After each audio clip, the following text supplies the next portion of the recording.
뉴스쇼의 새로운 코너입니다. 여당 레이더, 야당 레이더. 여야 의원들이 민심을 어떻게 읽고 있는지 직접 들어볼게요. 오늘 첫 시간입니다. 여당 레이더 국민의힘 조수진 의원과 함께합니다. 안녕하세요. 네, 안녕하십니까? 어, 핫 이슈부터. 잠시만요. 제가 지금 정신이 없네요. 비례대표 의원이시잖아요. 네, 근데 서울 양천갑 당협위원장으로 알고 있어요. 당협위원장을 지금 3년째 하고 있습니다. 네. 예. 수도권 민심도 아주 열심히 듣고 계실 것 같아요. 네, 그러니까 이게 수도권이라고 하는 거는 무서운 게 바람을 타잖아요. 그러니까 정부 여당이 잘하면 그만큼 굉장히 쉽다. 음, 그게 가장 수도권에서 어려운 점이면서 거꾸로 얘기하면 정부 여당이 잘하면 쉽게 선거를 다가갈 수 있습니다. 음, 예. 일요일에는 주로 이제 아침부터 밤까지 지역 일정을 하는데요. 요즘에는 칭찬이나 격려보다는 비판을 많이 듣고 있죠. 음, 귀담아 들어야 됩니다. 정부 여당이 잘 못하고 있을 때 특히 더 쓴소리를 낼 수밖에 없는 위치에 계신다고 볼 수도 있겠네요. 저부터가 자유롭지 않죠. 얼마 음. 전까지 지도부였으니까요. 네. 그리고 저는 이제 그런 말씀을 드려요. 그만큼 윤석열 대통령과 새로운 정부 여당에 대해서 기대도 컸고 예. 또 그만큼 법치, 상식, 공정 이런 데 대한 어떤 우리가 지켜가야 될 가치를 되찾는다. 이런 데 대한 염원이 굉장히 컸지 않습니까? 그래서 지난 3구 대선이나 6.1 지방선거는 조직의 힘이 민심을 꺾지 못했어요. 예, 그렇기 때문에 더 잘해야죠. 잘 듣고 있습니다. 네. 열심히 또 힘내서 이런저런 역할들 해주시길 기대하고요. 이슈를 하나하나 좀 짚어볼게요. 이제 윤석열 대통령의 도어 스태핑 중단 이슈가 이번 주를 뭐 크게 달구고 있는데 여기에 대해서 민심을 어떻게 좀 듣고 계세요? 네. 우선 도어 스태핑은 굉장히 좀 신선했죠. 예. 그러니까 대통령이 출퇴근하는 모습도 처음 국민들이 봤고요. 음, 또 대통령이 각종 현안에 대해서 직접 말씀하시는 것 이것 때문에 굉장히 신선했어요. 저는 제가 수석 최고위원일 때 대통령실 집무실에서 이제 오찬하면서도 이 도어 스태핑이 가장 잘하는 것이다. 음, 이런 말씀도 드렸거든요. 예. 그렇기 때문에 이 방식이라든지 아니면 질문과 답변에 대한 내용을 다듬어 가는 게 굉장히 중요할 것 같다는 말씀도 드렸습니다. 그리고 그 생각에는 지금도 변함이 없고요. 앞으로 조금 이번에 문제가 됐던 것이 잘 마무리되고 나서 조금 방식이라든지 좀 더 세련되게 바꿔서 다시 시작을 해야겠죠. 중단됐던 게 오히려 전략적으로 나았다라고 보시는 분들도 여권 내에 많던데 약간 그거랑 결을 달리 보시는 거군요. 아니 그런 건 아니고요.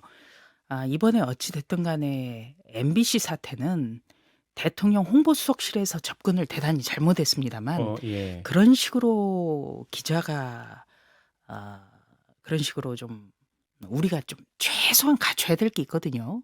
그렇게 접근한다면은 계속 도어 스태핑을 할 수는 없는 것이죠. 애티튜드. 예. 가장 기초적인 것. 그러니까 정부 여당이나 대통령에 대해서 일방적으로 홍보 기사를 써달라 이런 게 아니에요. 최소한의 어떤 지켜야 될 선이라는 게 있거든요. 그런데 지금 그 도어 스태핑 과정에서도 조금 아쉬웠던 거는 이 대통령에게 물어보는 것과 아니면은 그냥 대통령실의 관계자나 대변인이 질문을 받고 답할 내용이 막 혼재돼 있었어요. 그러니까 대통령의 어떤 그 소통이라고 하는 것은 아주 뭐 작은 것에서도 뭐 시작을 할 수가 있겠지만 대통령이 요즘에 생각하는 전국 구상이나 경제에 대한 어떤 큰 틀에서의 생각이나 이런 걸 좀 들어봐야 되는데 이런 어떤 방식에 대해서 대통령실 출입 기자단부터 서로가 좀 고민하는 그런 모습이 조금 상대적으로 부족해서 아쉬웠거든요. 말씀 중에 그러니까 홍보수석실의 대응이 좀 아쉬웠다라는 말씀도 요 대목을 말씀하신 걸까요? 그렇죠. 그러니까 이 홍보수석실의 관계자들은 반 기자여야 돼요. 반 기자. 반 기자. 예. 예. 그러니까 우리가 왜 정부 부처의 대변인 중에 잘하는 분들은 그 부처의 기자란 말이에요. 그러니까 어떻게 기자의 보면. 마음을 이해해야 예. 된다는 거죠. 기자의 어떤 그 요구 조건, 요구하는 바 이런 거를 정확히 꿰뚫고 있어야 되거든요. 그렇다면은 대통령이 그냥 어떤 질문이든 받기 전에 오늘의 어떤 이슈에 대해서 함께 좀 정리도 해보고 서로 간에 이런 걸 물어봐 줬으면 어떨까 하는 그 사전의 조율 과정도 조금 필요하고요. 그렇다면 좀 더 세련되게 대통령의 전국 구상을 알 수가 있는 거예요. 예. 그런 면에서도 부족했고 또 이번에 그 MBC 기자를 대통령 전용기에 태우지 않은 것도요. 예. 저는 대통령 전용기에 꼭 태워야 된다는 의무 조항은 없어요. 그러나 대통령 홍보수석실에서 잘못한 것은 이러이러하면 재발 방지라든지 그 명확하게 잘못된 부분에 대해서 사과를 하지 않는다면 우리는 이렇게 될 수밖에 없다라는 명분이 있었어야 되는 거예요.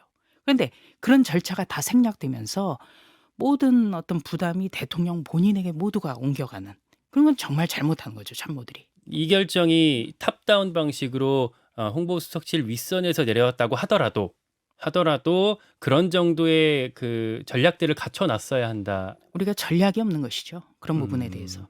그 대통령 전용기의 기자가 누가 타고 안 타고 이런 거를 대통령이 직접 결정하시겠습니까? 아니잖아요. 모든 게 다 실무선에서 결정되는 거예요. 국회의원실도 국회의원이 할 일과 보좌진이 할 일이 따로 있습니다. 그렇기 때문에 그 국회의원이 잘하려면 유능한 보좌진을 갖추는 게 가장 급선무죠. 그런데 이번 같은 경우에도 가령 MBC 같은 경우에 김건희 여사의 대역임을 고지를 하지 않고 어떻게 보면은 왜곡으로 몰아갈 수 있는 그런 어떤 방송을 해서 본연의 자세를 갖추지 못했거든요. 그런 부분에 대해서 강력하게 항의하고 이 부분에 대해서 재발 방지 약속, 그다음에 해당 사안에 대한 진정성 있는 사과 이런 거에 대해서 요구하고 이것이 전제되지 않는다면 우리는 다른 어떤 그 대응 방안을 강구하겠다. 이렇게 한 두세 번 정도 명분 축적을 했어야 된다는 것이죠. 그런데 그런 절차가 빠졌지 않습니까? 그러니까 항상 보면은 대통령에게 직접적으로 고스란히 그 부담이 잘못 가는 거예요. 예. 저는 그래서 대통령 참모들이 과거에 김대중 노무현 대통령 때부터 어떻게 했는지를 복기부터 했으면 좋겠다. 예, 이런 제안을 드립니다. 알겠습니다. 야당에서는요. 청와대로 돌아가라 이런 얘기도 나오거든요. 그러니까 어제 박홍근 원내대표가 원내대책회의에서 했던 발언을 좀 보면 용산 시대가 애초부터 불가능했던 거 아니냐. 지금이라도 차라리 청와대로 돌아가길 촉구한다 이렇게까지 얘기를 했어요. 네. 여기에 대해서는 좀 어떻게 반응할 수 있겠어요? 저는 제가 여당 소속이어서 하는 게 아니라 더불어민주당의 레파토리를 바꿔야 된다고 생각해요. 레파토리를. 예. 왜냐하면 지금 윤석열 대통령의 대통령 집무실 이전은 어떻게 보면은 문재인 대통령이 하지 못했던 공약을 완수하는 과정에서 나왔습니다. 그렇죠? 원래 국민 소통을 위해서 대통령실을 이전해야 된다고 대통령실 이전을 공론화시켰던 사람은 문재인 대통령이에요. 후보 광화문 시절에. 시대. 예. 예. 그런데 이것을 계속해서 윤석열 대통령이 말을 하니까 이거는 불가능하다라고 얘기를 해요. 그러면은 결과적으로 문재인 대통령은 불가능한 것, 이루어지지 못할 걸 알면서도 공약으로 제시했었던 거란 말이에요. 일단 거기서부터 논리적 모순이 생기는 거죠. 그리고 이미 대통령실이 다 이전을 했습니다. 그리고 대통령이 관저도 리모델링을 해서 이사를 했잖아요. 들어왔죠. 예. 그런데 어떻게 청와대로 이전을 하겠습니까? 그리고 그 청와대는 지금 온 국민이 지금 관광 코스가 됐잖아요. 외국인들도 오고. 그걸 어떻게 되돌리겠어요? 이거는 기자의 대선 결과를 지금까지도 승복하지 않는 것. 이게 깔려 있는 것이죠. 선거 대선 불복이다. 불복이죠. 예. 예. 그리고 김건희 여사에 대해서도 생산적으로 비판을 했으면 좋겠습니다. 그건 무슨 말씀이시죠? 예. 그러니까 뭐 뒤에 우리 앵커가 질문을 하실 수도 있겠습니다만 모든 주장은 사실관계에 입각해야만 그 사람이 빛날 수가 있어요. 비판을 하더라도. 요거는 아마 이제 민주당 장경태 최고위원이 장경태 최고위원뿐만 예. 아니라 고민정 최고위원도 그렇고 박홍근 원내대표도 크게 다르지 않아요. 예, 그냥 선전선동을 하는 거예요. 그러니까 뭐 빈곤 포르노 아니면 말고. 예, 그렇죠. 얘기, 아니면 말고식이에요. 그리고 대통령실 이전은 이제 되돌이킬 수가 없는 거예요. 돌이킬 수가. 이미 다 대통령실 이전했고 관저도 옮겼고 청와대는 이미 개방돼서 관광객들이 과거의 청와대가 이런 모습이었기 때문에 대통령실 이전 문제가 나왔구나라고 생각하고 있잖아요. 근데 그걸 어떻게 되돌리겠습니까? 그러니까 정치적 공세다라고 보시는 것 같아요. 그러니까 예. 정치적 공세도요.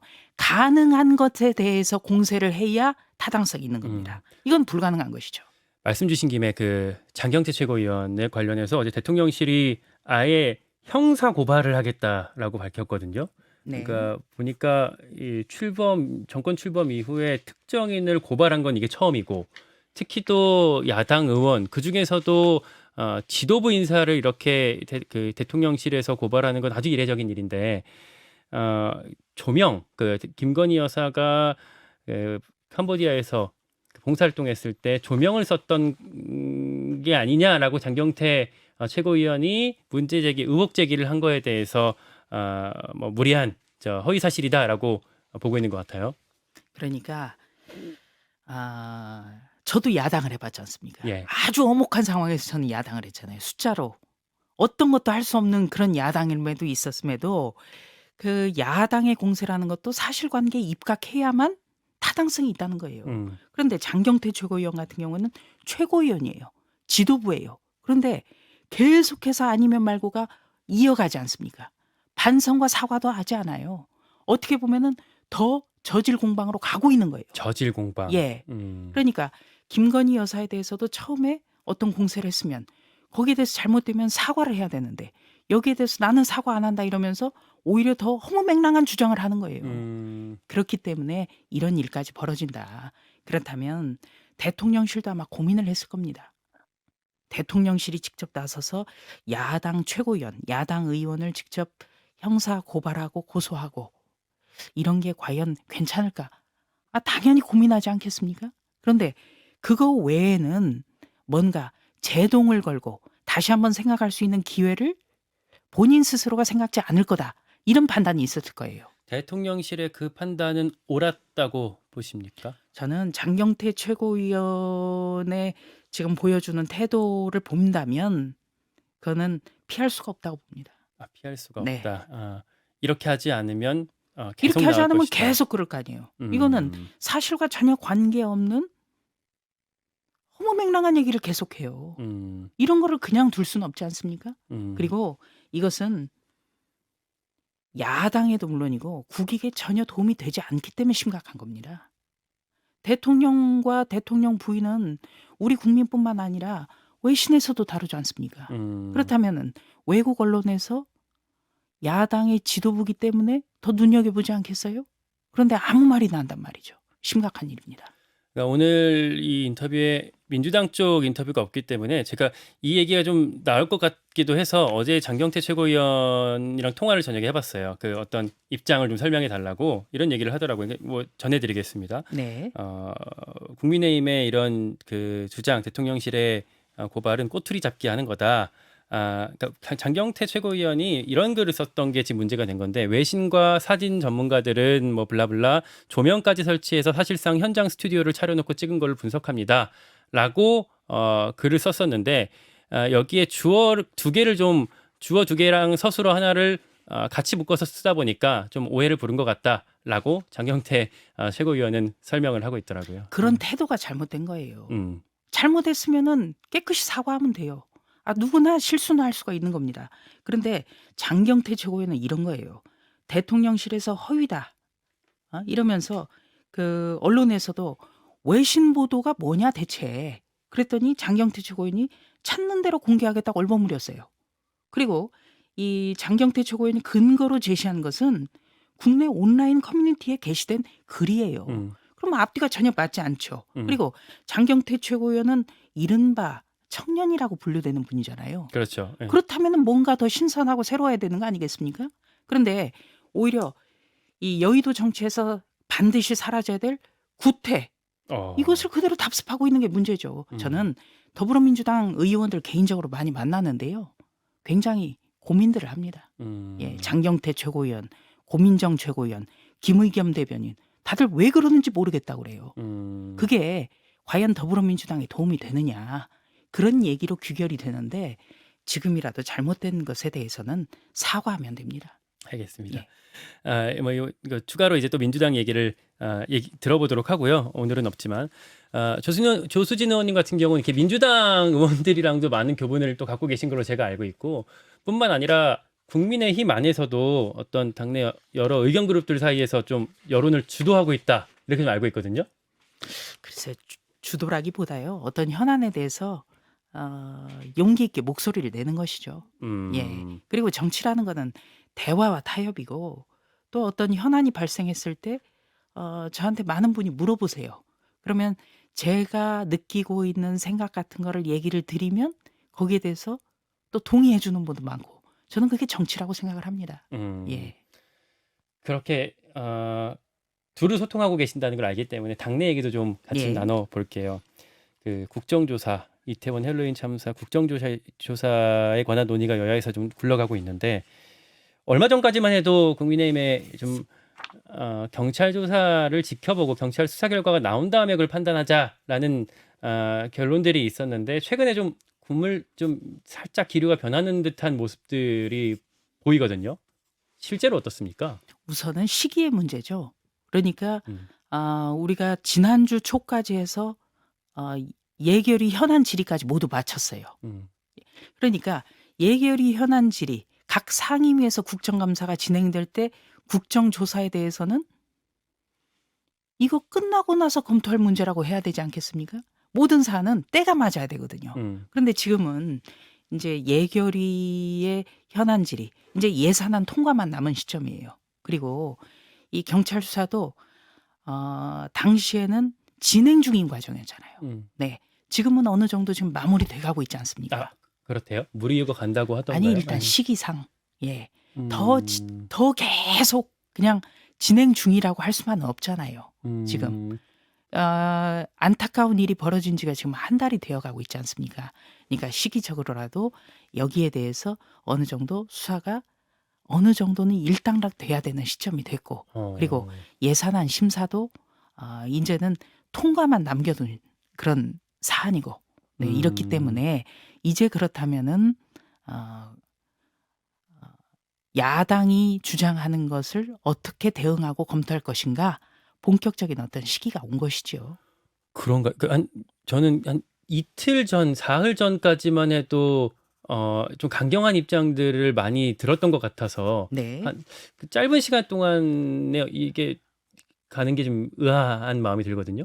그런가요? 예. 그러니까 이게 이제 공개적으로는 시기상의 이유로 국정조사는 안 됐다라는 게 공개적으로 발표가 됐었죠. 네, 그렇기 때문에 언론에서도 다뤘고 아마 많은 분들이 생각을 하셨으리라고 생각을 합니다. 그런데 우리가 의석 숫자가 지나치게 적어요. 예, 여당이지만. 그렇죠. 예. 그러니까 여당에서 뭔가를 단독으로 할 수도 없고 결정할 수가 없는 것이죠. 그렇다면은 거대 야당이 주장하는 것에서 어떻게 효율적으로 대응을 할 것인가는 끊임없이 고민을 해야 된다는 말씀이에요. 합의가 된다면 네. 그러니까 오늘 아침에 나온 보도를 보니까 조사 대상 문제, 그러니까 그 대통령실, 국정상황실과 위기관리센터 정도만 포함하는 정도, 그러니까 대통령실의 그 다른 기능 말고 요 정도까지 포함하면 좀 절충점을 찾을 수 있다, 타결될 것 같다라는 보도가 나오던데 기류가 그렇게 가고 있는 거 맞아요? 우선 오늘 오전 9시부터 지금 의원총회가 잡혔습니다. 그렇죠. 네. 의원총회가 어제 저녁에 공지가 됐는데요.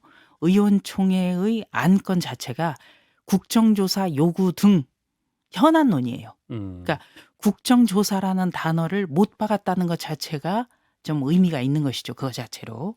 그리고 국정조사를 한다면은 가장 국정조사의 맹점은 이게 사실관계 규명과 관련 없이 정치 공세로 끝날 가능성이 있기 때문에 국정조사에 대해서는 신중하게 접근을 해야 되죠. 모든 사안에 대해서.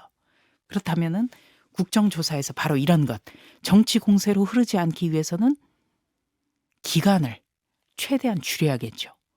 그리고 범위에 대해서도 특정을 해야 되는 것이죠. 그러니까 기간과 대상에 대해서는 오늘 의원총회에서도 논의를 하고 그거를 최소화해서 정말 국정조사의 본연인 어떻게 보면 실체적 진상 규명을 위한 국회의 노력을 보여드리는 것 이거를 목표로 해야겠습니다. 그러니까 우리가 인터뷰 전까지는 그러니까 주호영 원내대표의 의지는 어느 정도 확실하다라고 이해할 수가 있었는데 의원님이 이렇게 말씀하시는 거 보니 오늘 의원총회에서도 어느 정도 좀 구체적인 논의들까지 이루어질 수 있겠구나 싶은 생각도 드네요. 큰 가닥을 잡아야 되죠. 범위와 그다음에 날짜 그다음에 과거에 그렇다면은 국정조사가 이루어진 사안은 어떤 사안이었고 그 사안마다는 최단기간은 며칠짜리였느냐. 음. 이것까지 우리가 이야기를 해야 된다고 음. 생각을 합니다. 음. 왜냐하면 우리가 국정조사를 안 받을 수는 없을 거예요. 의석 숫자가 그래요. 국정조사 요구라는 게 국회 4분의 1 이상 의원이 요구를 하면은 관철될 수가 있는데 지금 국민의힘 같은 경우에는 여당이긴 하지만 전체 의석의 3분의 1 정도밖에 안 돼요. 그렇죠. 그러니까 우리가 자력으로 막을 수가 없다라는 데에서 이거는 고찰을 해야 되는 것이죠. 안 들어가도 국정조사는 진행이 되는 거니까. 그렇죠. 네. 마지막으로 한 가지만 좀 더 여쭈면요. 어제 그 헬로윈 참사 유가족들 중에서 이상민 행안부 장관을 경질하라 이런 요구가 일부 있었거든요. 여기에 대해서는 어떻게 보시나요? 참 안타까운 일이죠. 유족들이야 정말 그 생떼 같은 자식을 잃은 그런 부모의 슬픔을 어디다 견주겠습니까? 그리고 정치는 무한 책임입니다. 어떤 특정인을 거명을 해서 그 사람이 물러나면 모든 게 다 해결된다? 뭐 이런 주장은 저는 아니라고 생각하고요.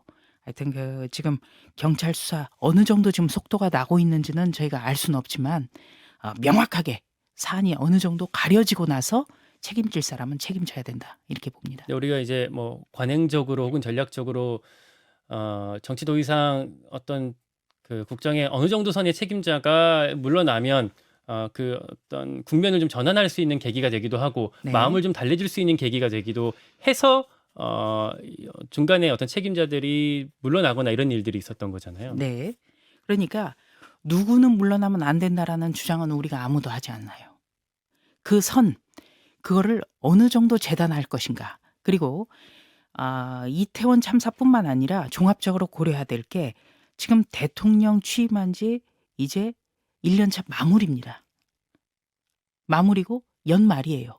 그러면 이 국정 쇄신을 위해서라도 꼭 내각뿐만 아니라 여러 가지를 검토를 해야겠죠. 그러니까 당에서는 전당대회 시기가 나와야 될 것이고 또 대통령실 개편도 이루어져야 될 것이고 그리고 내각도 이태원 참사뿐만 아니라 여러 가지를 고려해서 쇄신이 필요하다.